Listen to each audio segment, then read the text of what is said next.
هر کسی که در این ماه مبارک رمضان یک انسان روزدار را افطاری بدهد، این مانند اینه که یک بنده ای را در راه خدا آزاد کرده. یک بنده ای را شما، یک بنده انسان مؤمن را از اذیت و رنج غلامی و نوکری که باید تا آخر مرگش، تا آخر زندگی و مرگش نوکر یک کسی باشد، او را بگیرید آزاد کنید، یعنی او را برای بقیه عمرش راحت بسازید، چقدر ثواب داره. شما یک انسان مؤمن را افطار بدهید، این قدر ثواب دارد. بله.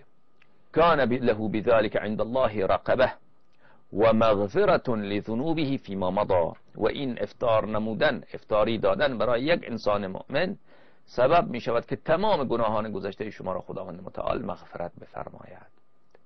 چقدر ثواب عظیمه، این چه ماه عظیمیه بینندگان عزیز. قیل یا رسول الله صلی الله علیه و آله لیس كلنا يقدر على ان يفطر صائما. عرض کردن یا رسول الله صلی الله علیه و آله و سلم، همگی ما این قدرت مالی را نداریم.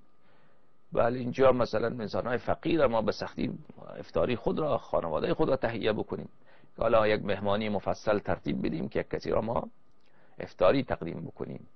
ما قدرت مالی را همگی ندارد که یک کسی را افطاری بدهیم.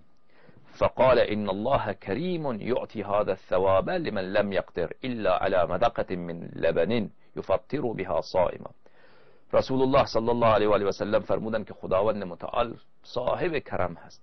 همین ثواب را که ثواب چی بود؟ غفران تمام ذنوب و آزاد نمودن یک غلام، یک بنده، یک کنیز،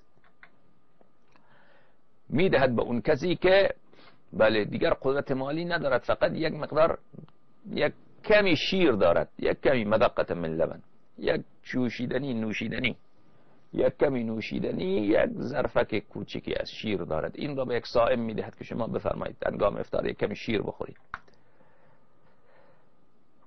او شربت من ماء عذب، یا مثلا دیگر اصلا شیر هم ندارد، یک کمی آب آورده، شما یک آبی به یک صائمی دادی، شما دیگر قدرتش را نداری. اگر قدرتش را داری باید انجام بدهی. حالا اگر قدرتش را داری، شما ولی بو افطاری ما نمیدیم، فقط آب میدیم که همون ثواب را. این ثواب برای فقرا هست. کسی که قدرتش را دارد که غذای خوبتر تهیه بکند، باید غذای خوبتر تهیه بکند. اون کسی که قدرتش را ندارد، دیگر مالی ندارد، آب برده، آب میرساند که مؤمنین آب بخورند وقت افطارش. خب این همون ثواب افطاری دادن را خدا به او میده.